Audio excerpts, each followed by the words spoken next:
Hello, everyone, I'm Kenshin, and welcome to History Talks. With mobile signals so abundant today, we often prefer to seek out Wi-Fi signals for better transmission speeds.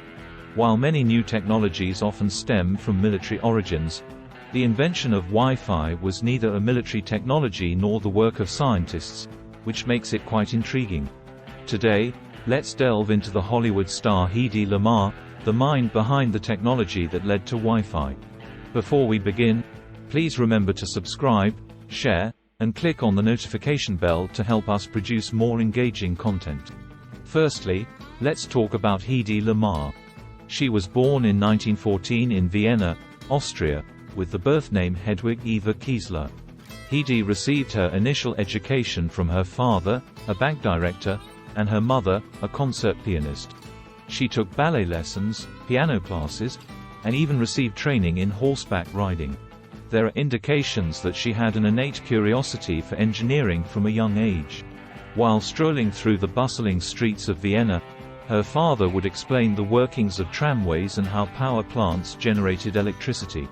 At the age of 5, she dismantled a music box and reassembled it piece by piece. Hedy didn't receive any formal technical education, but she definitely had this personal connection, says Ross. She deeply admired her father, so it's easy to see how she developed an interest in this field. It also prepared her to become a true amateur inventor. However, the career path of becoming a professional engineer or scientist was not feasible for a Vienna girl in the 1930s. So, at the age of 16, she turned her gaze towards the film industry. At 16, she forged a note in her father's handwriting to her teacher in Vienna, stating, "My daughter cannot come to school today," so she could go for an audition at Europe's largest film studio. She quickly transitioned from being an extra to securing some minor roles.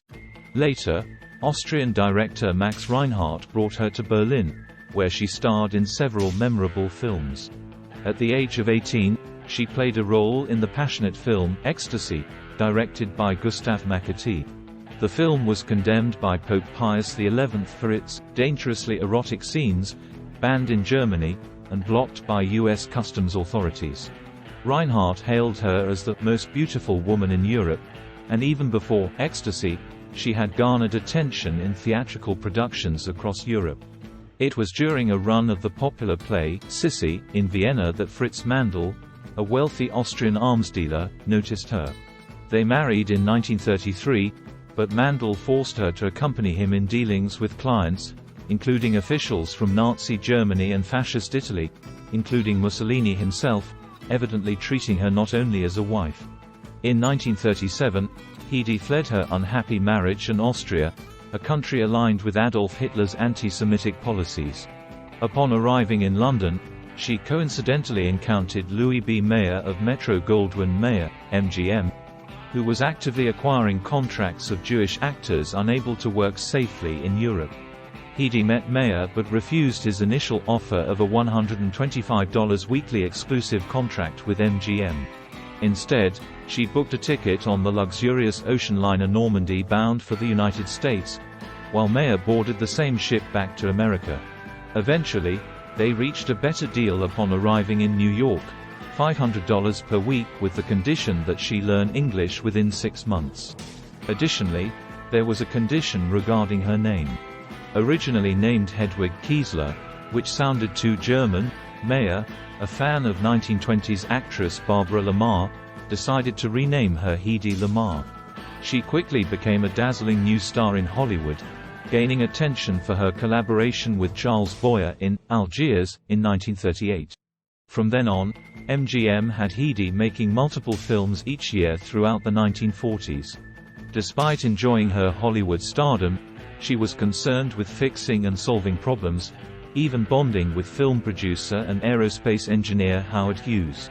When Hedy shared an idea for a dissolvable tablet that could turn a soldier's canteen into a soft drink, Hughes lent her his laboratory. In fact, most of her work was done at home at her desk, where she would draft design sketches to creatively solve practical problems.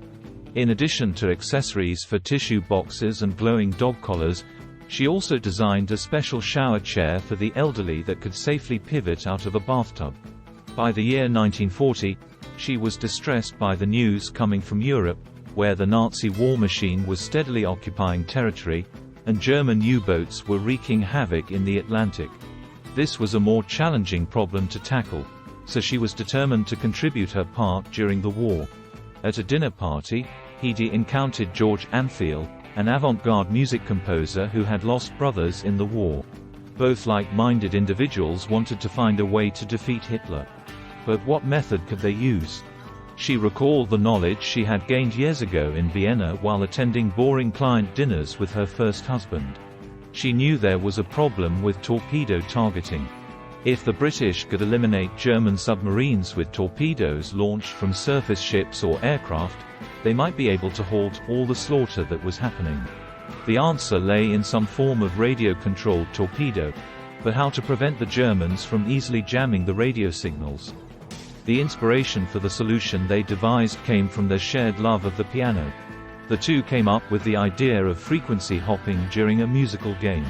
If two musicians played the same piece of music, they could leap perfectly in sync across the keyboard. But to someone listening who didn't know the song, they wouldn't know what keys to press next.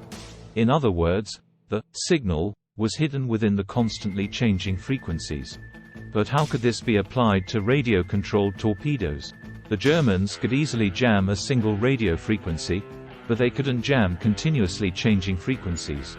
With the assistance of a wartime organization called the National Inventors Council, which aimed to apply civilian inventions to the war effort, the two presented their idea. This led him to connect with a physicist at the California Institute of Technology who invented the complex electronic equipment that made it all work.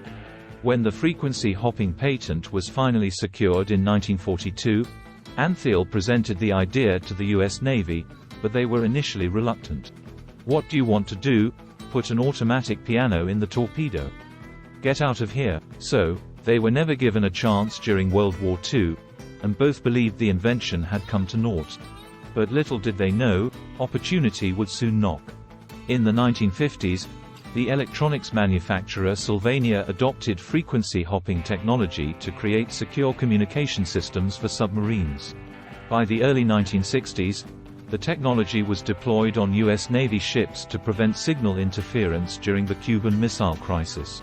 When car phones became popular in the 1970s, carriers used frequency hopping technology to allow hundreds of callers to share limited radio spectrum, and even the earliest cellular networks adopted the same technique.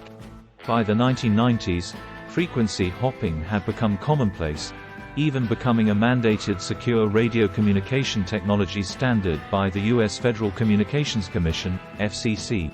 This is also the foundation of Bluetooth, Wi-Fi, and other fundamental technologies based on the invention of these two individuals.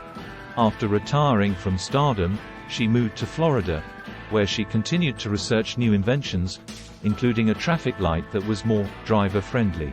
It wasn't until she was in her 80s that a group of engineers realized that the Hedy Lamarr listed on the frequency hopping patent was none other than the legendary Hollywood figure Hedy Lamarr.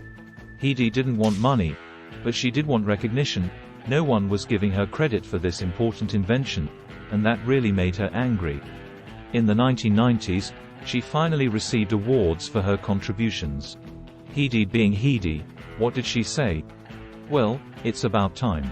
She passed away on January 19, 2000, at the age of 86.